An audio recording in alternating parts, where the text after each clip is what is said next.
Всем привет, дорогие друзья! Давненько мы с вами не виделись. Это связано с несколькими причинами. Первая причина это то, что я уже говорил, что зимой особо делать нечего, соответственно, и снимать нечего. И второе, я на несколько дней ездил в город Абакан. В общем, немножко вставлю видео, посмотрите, как съездил, как там вообще снег, что его вообще нету, грубо говоря, да. Вот, и вообще, Саяны покажу немножко и, в общем, хорошего просмотра.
Ну, в общем, не успел я приехать. Уже мне сообщили, что в ближайшие дни я поеду еще в одну поездочку. Но это уже по работе. Надо будет на несколько дней уехать в ближайший город. Это город Кызыл. И может там что-нибудь типа снимаю. Ну, в принципе, если будет что-то интересное. А там в основном ничего интересного нету. Вот. Насчет погоды у нас снега практически нету. Вообще уже конец ноября, снега очень мало.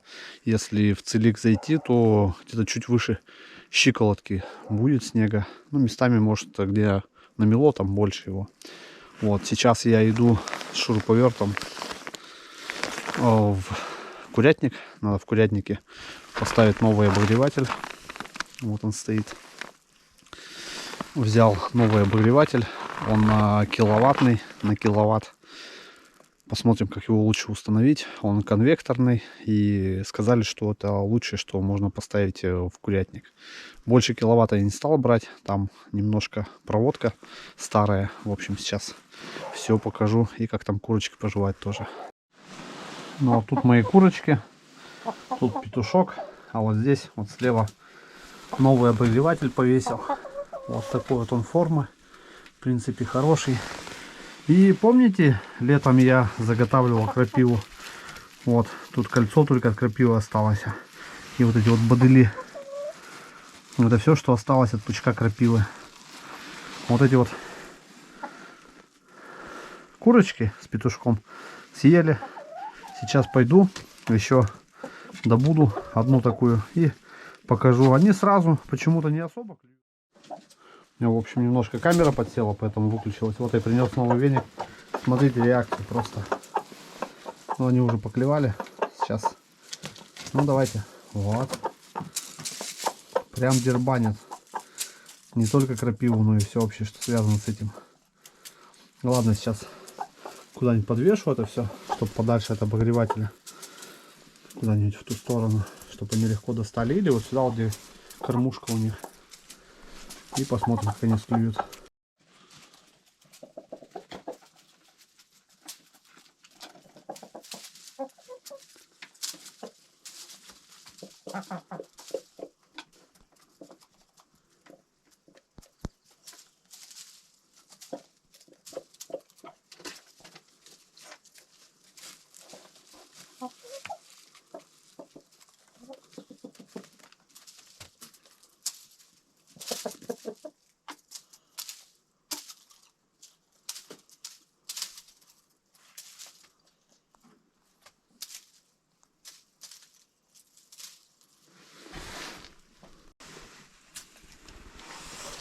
Давай, Петя, еще раз. Кукареку!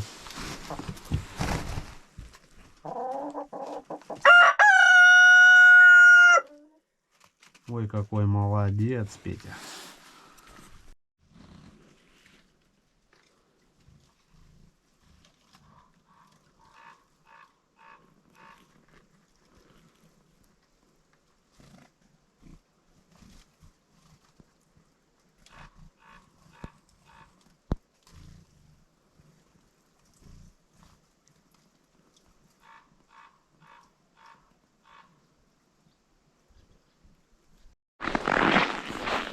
Ну вот, в общем, так вот прошел мой вечер, грубо говоря, потому что полдня был на работе. Сейчас завершаю данное видео, подвожу итоги. В Абакан съездил достаточно хорошо. Это что за крики? Съездил хорошо и закупил все, что надо было. Это зимнюю курточку, это на компьютер кое-какие детали, это обогреватель этот куриный, ну для куриц в смысле, в курятник. Вот. И там еще кое-какие дела сделал. Вот. И у нас уже солнышка нету, время всего 5 часов, и скоро уже будет темно. Даже 5 нету еще, 4:30 что ли. И скоро будет уже темно, и приближается самый короткий день, это 22 декабря. Вот. Ну, в общем, нечего больше как бы пока сказать. В общем, спасибо всем тем, кто досмотрел это видео до конца. Всего хорошего, всем пока.